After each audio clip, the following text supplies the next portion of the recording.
been running from it, tired of running from it, scared of feeling something. Now I'm stuck here trying to get up out of this hole.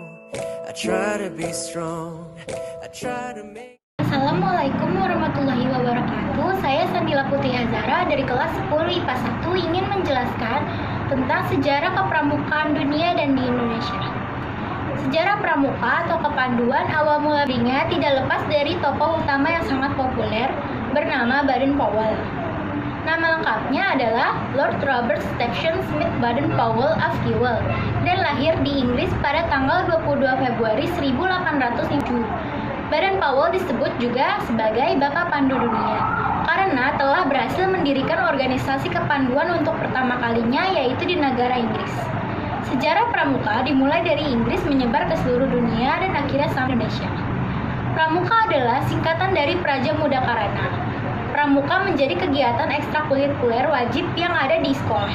Kepanduan atau kita lebih mengenalnya pramuka telah diterima oleh masyarakat dunia internasional secara luas.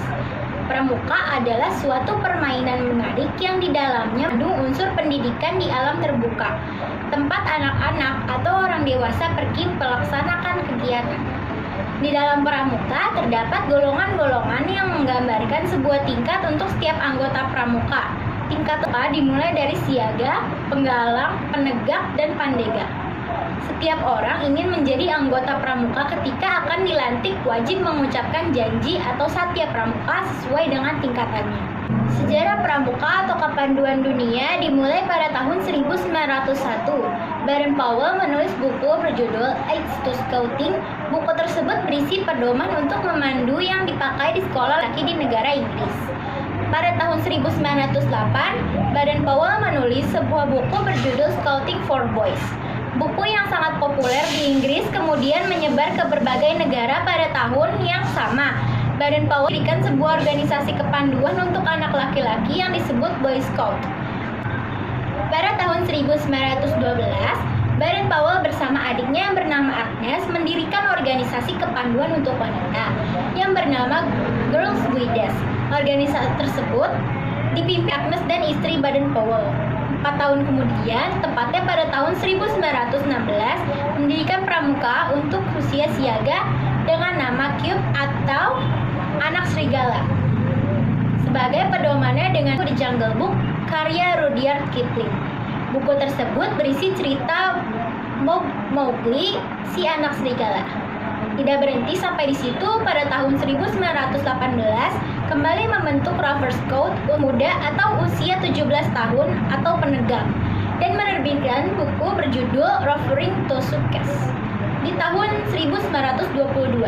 Pada tahun 1919, W.F. Du Bois McLaren memberikan sebidang tanah kepada Baden-Powell yang difungsikan untuk mendidik pembina pramuka dengan nama Gilwell Park. Untuk memperkenalkan kepanduan ke seluruh dunia, pada tahun 1920 diselenggarakannya Jambore Dunia 1 di Olympia Hall, London, Inggris, yang dihadiri oleh 27 negara pada malam terakhir tanggal 16 Agustus 1920. Baden-Powell diangkat sebagai Bapak Pandu Dunia. Awal mula sejarah kepanduan di Indonesia ditandai dengan munculnya cabang kepanduan milik Belanda yang bernama PO pada 1912. Kemudian berubah menjadi NIPV atau Persatuan Pandu-Pandu Hindia di tahun 1916. Pada tahun 1916,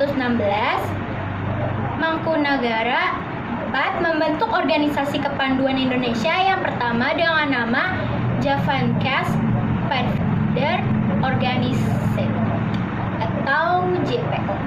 Dengan lahirnya JPO justru memicu pergerakan nasional lainnya untuk membuat organisasi sejenis seperti Hizbul Wahton atau HW 1918, Jong Java pada tahun 1923 dan lain-lainnya. Konsep penyatuan organisasi pramuka dimulai pada tahun 1926, yaitu lahirnya INPO sebagai bentuk peleburan dua kepanduan JIPO dan NPO. Semakin banyaknya organisasi pramuka milik Indonesia, akhirnya Hindia Belanda melarang penggunaan istilah Pathfinder Maka dari itu Salim menggunakan nama Pandu atau kepanduan untuk nama organisasi pramuka di Indonesia. Setelah deklarasi Sumpah Pemuda, kegiatan pramuka semakin diminati dan ditandai dengan berdirinya Pandu Pramuka Sumatera tahun 1930. Persaudaraan antar Pandu Indonesia pada tahun 1931. Kemudian pada tahun 1938 terbentuklah Badan Pusat Persaudaraan Kepanduan Indonesia. BPPKI melakukan kegiatan perkemahan kepanduan Indonesia atau Perkino. Perkemahan itulah yang menjadi cikal bakal kegiatan Jambore sampai sekarang. Setelah proklamasi kemerdekaan Indonesia, terbentuklah Pandu Rakyat Indonesia di Solo pada tanggal 28 Desember 1945 sebagai tempat untuk menyatukan pramuka di seluruh Indonesia. Dan saat ini kepramukaan pun menjadi penilaian individu ekstrakurikuler wajib di sekolah. Sekian dari saya, mohon maaf apabila ada kesalahan. Terima kasih. Wassalamualaikum warahmatullahi wabarakatuh.